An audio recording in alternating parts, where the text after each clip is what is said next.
Bonjour et bienvenue sur le site SIT. Aujourd'hui, nous allons aborder la question de savoir comment se faire repérer par les entreprises. Alors, il existe plusieurs moyens de se faire repérer par les entreprises. On peut déposer son CV sur des CVTech, créer un profil professionnel sur les différents réseaux sociaux, créer un site internet ou un blog, et éventuellement utiliser le bouche à oreille. En ce qui concerne le dépôt d'un CV sur les CVTech, nous allons voir quels sont les CVTech les plus connus, leur définition, leurs avantages et inconvénients.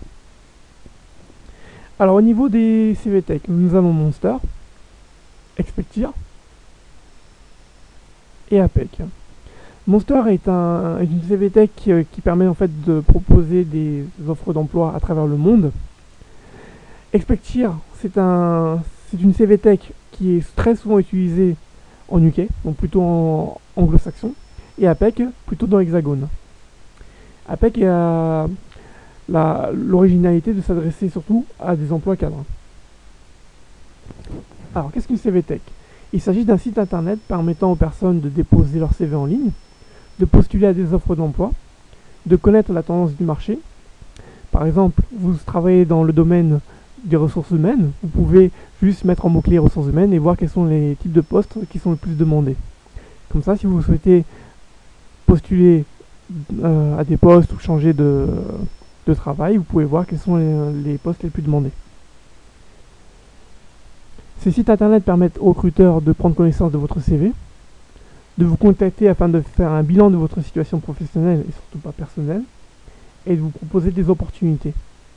Également, cela peut vous permettre d'être en relation avec des entreprises. Par exemple, un chasseur de tête vous contacte après que vous avez déposé votre CV sur par exemple Monster et vous demande donc quelle est votre situation professionnelle, si vous êtes toujours à l'écoute du marché aujourd'hui, si vous êtes en poste, qu'est-ce que vous exercez comme métier.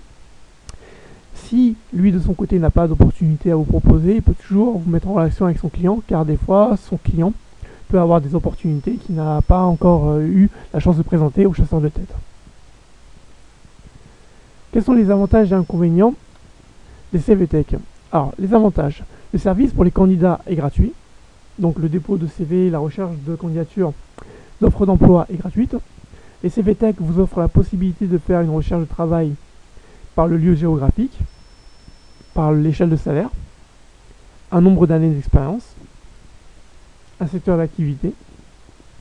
Également, vous pouvez recevoir les dernières offres postées sur le site via votre adresse mail. Alors, au niveau des inconvénients, le CV que vous voulez déposer doit être soigneusement rédigé. Pour cela, il faut bien sûr le présenter à quelqu'un qui s'y connaît sur la rédaction d'un CV. Bien regarder si vous n'avez pas fait de faute d'orthographe, car tout cela compte, bien entendu. Bien penser aussi à mettre votre CV à jour sur les différents CVTech lorsque vous êtes dans un changement. Par exemple, vous êtes inscrit sur Monster, Expectir et APEC, et vous changez d'emploi. Si vous changez donc votre CV sur Monster, il faut bien sûr le changer également sur Expectir ou sur APEC. Comme ça, lorsque vous allez être contacté par un cabinet de recrutement, il saura exactement ce que vous faites et ça vous évitera de ne pas passer à côté d'une opportunité professionnelle. Et aussi, justement, de bien utiliser des mots-clés parce que les mots-clés sont très importants lorsque un chasseur de tête ou une entreprise utilise une base de données telle que Monster pour rechercher des candidatures. Par exemple, si vous travaillez dans le domaine de la communication, mettre à jour des sites internet est un mot-clé, sont des mots-clés qui sont très souvent utilisés dans le domaine du marketing. Une personne qui emploierait plutôt actualiser un site internet pourrait passer à côté d'une opportunité professionnelle. Pour que cela n'arrive pas, je vous recommande d'aller sur des bases de données comme Monster justement, même APEC, Expectir, Cadre Emploi, même le Pôle Emploi. Vous pouvez regarder les descriptifs de poste, les mots-clés qui reviennent très souvent et vous pouvez les utiliser, car ce sont des mots-clés génériques. Comme ça, le chasseur de tête, lorsqu'il utilisera ces mots-clés pour trouver le profil adéquat au profil recherché par le client, votre CV viendra en première position. En ce qui concerne les réseaux sociaux, on va voir leur définition, les avantages et inconvénients, et comment créer un bon profil.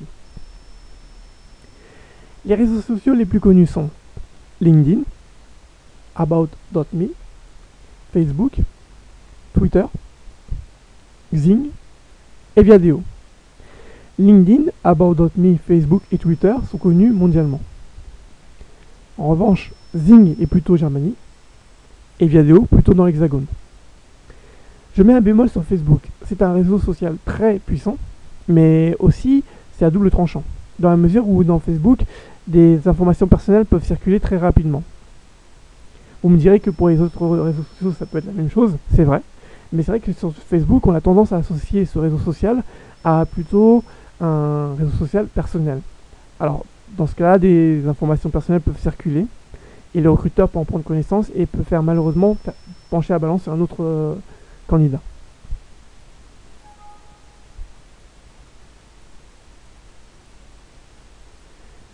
Alors, qu'est-ce qu'un réseau social? Le site Définition Marketing nous propose cette définition. Dans le cadre d'une approche marketing, le terme de réseaux sociaux désigne généralement l'ensemble des sites internet permettant de se constituer un réseau d'amis ou de connaissances professionnelles et fournissant à leurs membres des outils et interfaces d'interaction, de présentation et de communication. Les réseaux sociaux les plus connus sont Facebook, Twitter, LinkedIn et Viadeo. YouTube peut également être considéré partiellement comme un réseau social dans la mesure où le service a développé des outils d'interaction entre ses membres. Et ce qui est vrai, car très souvent nous voyons des personnes qui proposent leur candidature via YouTube en postant une petite vidéo de présentation. Alors quels sont les avantages et inconvénients? Au niveau des avantages, Raquel Weinstein, qui est la Social Media Creative à Fishman Public Relations, nous déclare que le profil peut être identifié par de potentiels employeurs et vous pouvez facilement vous vendre.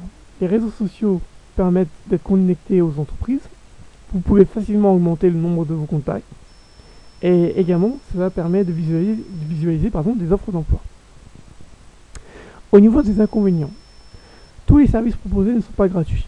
Par exemple, Viadeo, lorsque vous créez votre profil, vous avez la possibilité de voir quelles sont les personnes qui ont consulté votre profil. Mais pour cela, vous devez vous abonner. Les réseaux sociaux réduisent le contact humain, dans la mesure où vous n'êtes pas en contact direct avec la personne, avec votre interlocuteur. Pour éviter cela, je vous propose d'échanger une adresse mail ou un numéro de téléphone personnel ou professionnel. Comme ça, lorsque vous contactez une personne pour une offre d'emploi, vous pouvez dialoguer plus facilement que si vous devez passer par vidéo, parce que très souvent les personnes peut-être n'ont pas l'habitude de consulter leurs réseaux sociaux tous les jours. Lorsqu'une bonne idée est utilisée par tout le monde, elle perd de sa valeur. Donc si vous souhaitez être original, ne prenez pas une idée qui vient d'apparaître, car très souvent tout le monde va faire la même chose et vous allez passer inaperçu. Donc soyez plutôt créatif et essayez d'être vous-même. Certains candidats omettent très souvent de mettre leur profil à jour. Comme pour les CV, lorsque vous changez de situation, n'hésitez pas et n'oubliez pas de mettre à jour votre réseau social. Alors comment créer un profil? Certaines informations sont essentielles pour créer un bon profil. Bien sûr, le prénom et le nom de famille, un numéro de portable professionnel ou une adresse mail, si vous ne souhaitez pas être dérangé, votre parcours scolaire, vos expériences professionnelles, les compétences que vous avez pu développer lors de vos différentes activités. Si vous désirez y ajouter une photo, bien sûr, ajoutez une photo professionnelle. Et surtout, mettez-vous bien en valeur vos hobbies. Chris Dessy, qui est le founder and CEO of Silverback Social, qui est la présidente donc, de Silverback Social, affirme qu'avoir un profil sur LinkedIn est intéressant, et avoir des recommandations, c'est exceptionnel, et peut attirer donc très facilement l'œil sur votre profil. Cathy Lynch, qui est donc la présidente de Social Media Agency of Social Katie, affirme que les employeurs veulent découvrir vos hobbies parce que si vous êtes passionné par toutes ces activités, ils peuvent facilement imaginer que vous pouvez être passionné par votre emploi. Et enfin, la dernière personne qui donne son opinion, David Carrillo, qui est le manager of social media at Search Agency, affirme qu'avoir un profil complet peut procurer beaucoup d'avantages. Surtout, il permet d'augmenter la visibilité de votre profil. Alors, vous pouvez également attirer l'œil des entreprises sur votre profil en créant un site internet ou un blog si vous n'avez pas les compétences d'un web développeur pour créer un site internet. Aujourd'hui, vous avez plusieurs moyens de créer un blog, c'est très facile. Par exemple, WordPress est un site qui vous permet de créer un blog très facilement. À travers ce site internet ou votre blog, vous pouvez très facilement vous mettre en valeur les compétences que vous avez pu développer. Vous pouvez présenter vos différents projets numériques, voire projets matériels, ou également vos réalisations. Vous pouvez insérer donc toutes ces réalisations, vos projets, sur votre CV ou votre carte de visite. De plus, savoir créer un site internet, bien sûr, ou un blog peut vous aider à décrocher un entretien, voire un travail, ce que je vous souhaite. Enfin, le dernier moyen d'attirer l'attention d'une entreprise sur votre profil est un moyen qu'on oublie très souvent de mettre en valeur, mais c'est bien sûr le bouche à oreille. N'hésitez pas à en parler à votre famille, que vous êtes aujourd'hui à l'écoute du marché, à vos amis, collègues, anciens collègues, employeurs, anciens employeurs, etc. Les candidatures qui n'ont pas été retenues. Je vais développer ce point parce qu'il est très important. Lorsque vous avez répondu à une annonce, imaginez qu'un recruteur vous rappelle 2 jours après. Et il vous dit, voilà, monsieur Bertrand, après avoir pris connaissance de votre profil, malheureusement, nous ne souhaitons pas poursuivre avec vous, parce que votre profil ne correspond pas forcément à l'attente de mon client. Alors, au lieu de dire, très bien, je vous remercie de m'avoir répondu, et de raccrocher, vous pouvez lui demander, même dire ceci, très bien, je vous remercie de m'avoir recontacté. Est-ce que dans votre entourage, même au niveau d'autres clients, vous n'avez pas des clients qui sont intéressés par mon profil? Est-ce que tout simplement vous pouvez présenter ma candidature? Rien, le fait de demander cela, ben, le recruteur regardera en tête votre profil, votre candidature, que vous êtes motivé, et il pourra en parler à un client qui lui peut-être a une opportunité qui peut être intéressante. Bien sûr, les sites internet que vous avez pu créer, voire les blogs, les réseaux sociaux professionnels, et surtout, bien entendu, c'est un outil très puissant. Écoutez, je vous remercie pour votre attention. Je vous souhaite bon courage pour votre recherche. Merci et à très bientôt.